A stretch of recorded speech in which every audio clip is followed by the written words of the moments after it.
اعمش نے بیان کیا، کہا کہ مجھ سے مسلم بن کیسان نے بیان کیا، ان سے مسروق نے، ان سے حضرت عائشہ رضی اللہ عنہا نے فرمایا کہ رسول اللہ صلی اللہ علیہ وسلم نے رات کے ہر حصے میں بھی وطر پڑھا ہے، اور اخیر میں آپ کا وطر صبح کے قریب پہنچا۔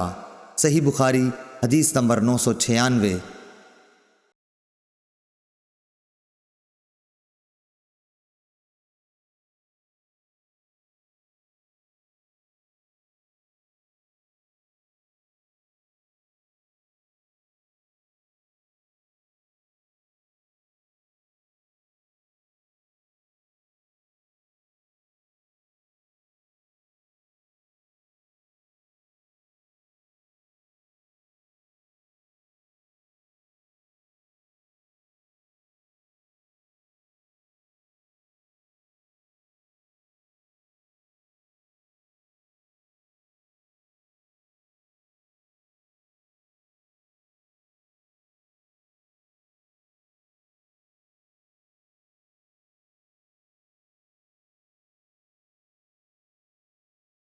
یحییٰ بن سعید نے بیان کیا، ان سے عبید اللہ عمری نے، ان سے نافع نے عبداللہ بن عمر رضی اللہ عنہ سے بیان کیا، اور ان سے نبی کریم صلی اللہ علیہ وسلم نے فرمایا کہ وطر رات کی تمام نمازوں کے بعد پڑھا کرو۔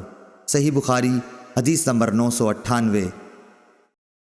امام مالک نے بیان کیا، انہوں نے ابو بکر بن عمر بن عبد الرحمن بن عبداللہ بن عمر بن خطاب سے بیان کیا، اور ان کو سعید بن یسار نے بتلایا کہ میں عبداللہ بن عمر رضی اللہ عنہ کے ساتھ مکے کے راستے میں تھا۔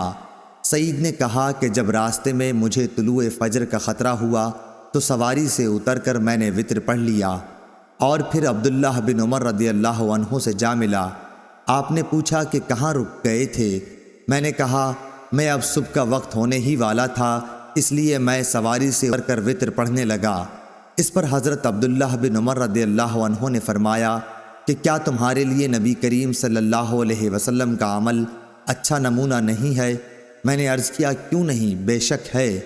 آپ رضی اللہ عنہ نے بتلایا کہ نبی کریم صلی اللہ علیہ وسلم تو اونٹ ہی پر وطر پڑھ لیا کرتے تھے۔ صحیح بخاری حدیث نمبر 999۔ جویریہ بن اسما نے بیان کیا، ان سے نافع نے اور ان سے عبداللہ بن عمر رضی اللہ عنہ نے کہ نبی کریم صلی اللہ علیہ وسلم سفر میں اپنی سواری ہی پر رات کی نماز اشاروں سے پڑھ لیتے تھے، خواہ سواری کا رخ کسی طرف ہو جاتا۔ آپ صلی اللہ علیہ وسلم اشاروں سے پڑھتے رہتے، مگر فرائض اس طرح نہیں پڑھتے تھے، اور وطر اپنی اونٹنی پر پڑھ لیتے۔ صحیح بخاری حدیث نمبر 1000۔